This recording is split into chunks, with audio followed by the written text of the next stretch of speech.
Your Steve Jones Show podcast is loading now. The Steve Jones Show podcast is sponsored by Purdy Insurance. Visit Purdy Insurance on Market Street in Sunbury or visit online at purdyinsurance.com.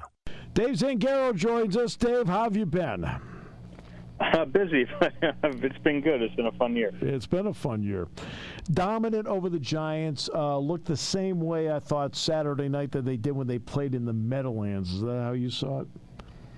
Yeah, and I think really it was just the talent disparity shined through in that game. The Eagles are just clearly a better team than the Giants, and the only way they were going to lose that game was if they really beat themselves, turned the football over, and made a bunch of mistakes.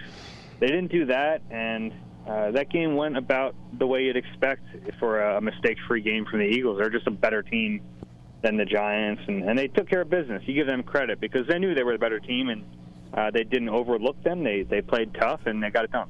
Yeah, no question. What's the town like to you? What's the town like right now? Fired up. It's a lot of fun. It feels the way it should feel, especially after a game like that, because there was kind of a little lull at the end of the season, and that's natural because they needed to win one of the last three games to clinch number one seed, and then they lost two in a row without Jalen Hurts, and the offense sputtered without him. They get him back for Week 18, but it's this really limited playbook, and Jalen, clearly the team didn't want him to get any extra shots, and they didn't want him to get him hit in that game. So the offense wasn't what you wanted to see coming down the stretch, but there were reasons for that. So I think there was maybe a little trepidation from fans wondering what it would look like in the playoffs. So once we saw the answer to that question, not that anyone ever left, but everyone's back on now. It's full steam ahead. It was a lot of fun at the Link on Saturday. The atmosphere was incredible. I'd expect even better and even louder Link on Sunday, but it was a lot of fun on Saturday. It feels the way it's supposed to feel right now. What did you think of Lane Johnson's performance? Just a gutty performance. I mean, to think that he's playing through a torn adductor and that he played that well and that he played the whole game. I mean, I know they took him out the last three snaps when they rested the rest of the starters, but gosh, that was the biggest question to me going into this game is, can Lane Johnson even hold up? And early in the game, he started kind of grabbing at it, and he didn't look comfortable. And in my head, I'm thinking, this isn't good. But then he really settled in, and I know it was painful. But he did it. He got through the game, and it's a bigger test on Sunday, obviously, with Nick Bosa coming to town. But I'm not counting Lane Johnson out of anything. I think he has the opportunity to do it.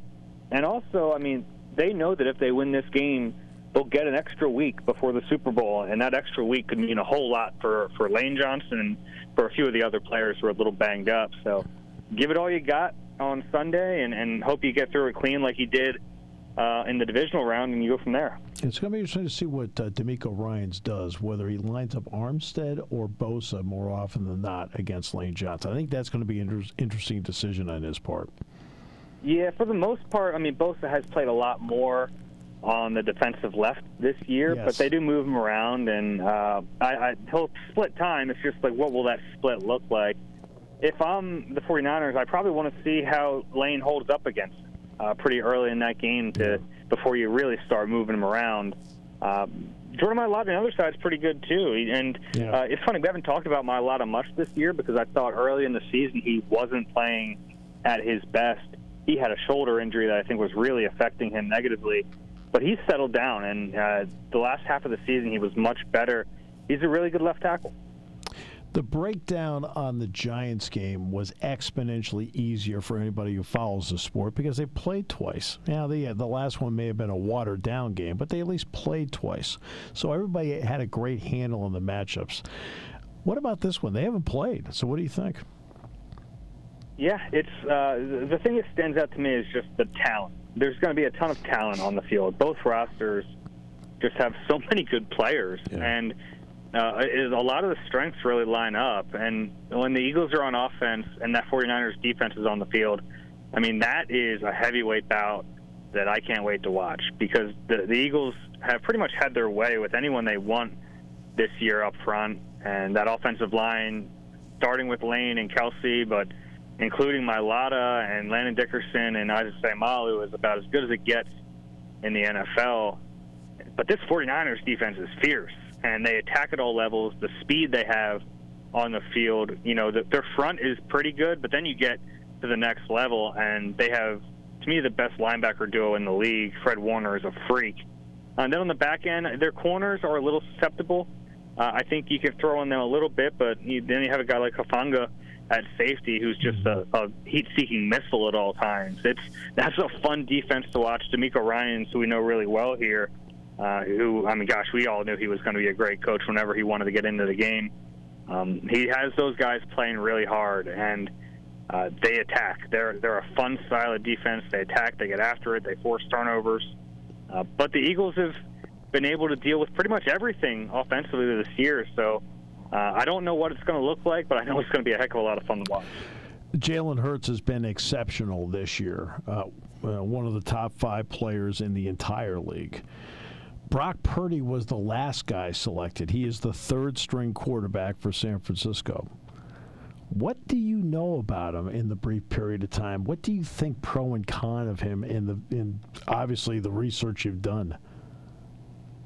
Yeah, he's been performing pretty well, but I've really gotten a chance to watch him the last 2 weeks in the playoffs, and there are chances for the opposing defense. There have been moments where, if Seattle had a few chances to pick him off, we saw Dallas. Trayvon Diggs probably makes that play 9 out of 10 times in the red zone. He couldn't pick off that pass that was tipped.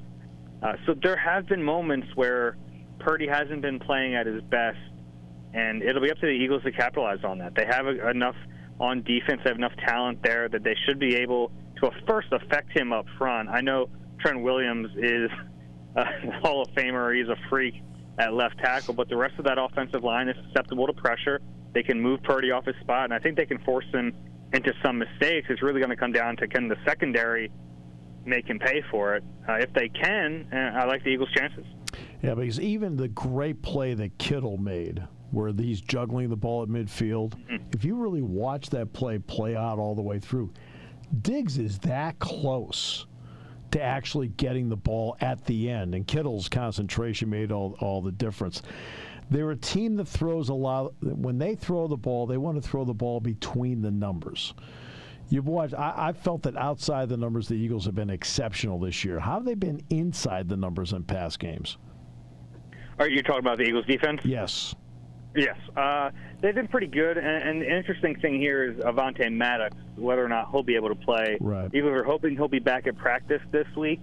That would be a big boost because then you get to put C.J. Gardner-Johnson back at safety. And with how much zone they play, spacing is really important. And whenever you're missing someone in the secondary and you're playing that much zone, the spacing can get a little wonky at times. So getting him back will be a big deal, but it's been nice to have a player like Gardner-Johnson who has that versatility. He played safety all year, but, really in his career he's been a nickel corner. They've been able to just slide him up for the last couple of games, and he's been completely fine at that nickel spot. And surprisingly, the undrafted rookie Reed Blankenship has filled in quite nicely on those nickel downs when they slide Gardner-Johnson up. He comes in as a safety. It looked like early in the Giants game they tried to target him, and you thought, uh-oh, this might be a long game, but he settled down so nicely, and he's fearless. He drives to the football, really aggressive player. I've been impressed by him, but ideally he's off the field this week, and Avonte Maddox is back. Yeah, but Blankenship's outstanding when they decide to pretend they're faking a punt. That's that does give the Niners something to think about, by the way. Jalen Hurts is the key to the whole show, and no getting around it. Because look, you get down to the red zone, if you have to spy him, that takes a guy out of coverage. There's a lot of things that work to the Eagles' favor because of the way Hurts plays. What did you think of the performance? That game was a tale of two games. He started hot, and then he actually was cold the last half of the game. So what did you think of him? It's funny. You look back at his numbers, and you say 154 yards passing, and you go, it must have not been a good game. No, they ran I the thought ball. He did exactly what he needed to do. Yes. It was just completely efficient quarterback play.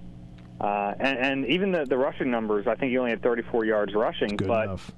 The threat of his rushing and getting a few runs early in that game, letting the Giants know this is still a threat, and you got to worry about this in the backside, it changes things. And their run game is obviously the offensive line's been really good, and the running backs have been great. Miles Sanders has done his job, but Jalen Hurts is what makes the run game go and that threat.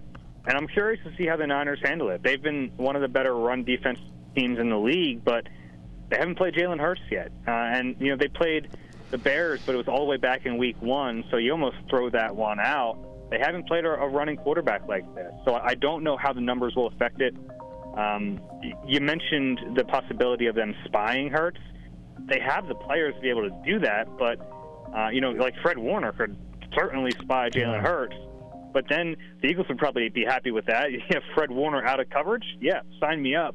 So the 49ers are going to have options, but if they have to allocate resources to Jalen Hurts in that fashion, he's going to be able to pick them apart in the passing game. So that's going to be a fun cat-and-mouse game.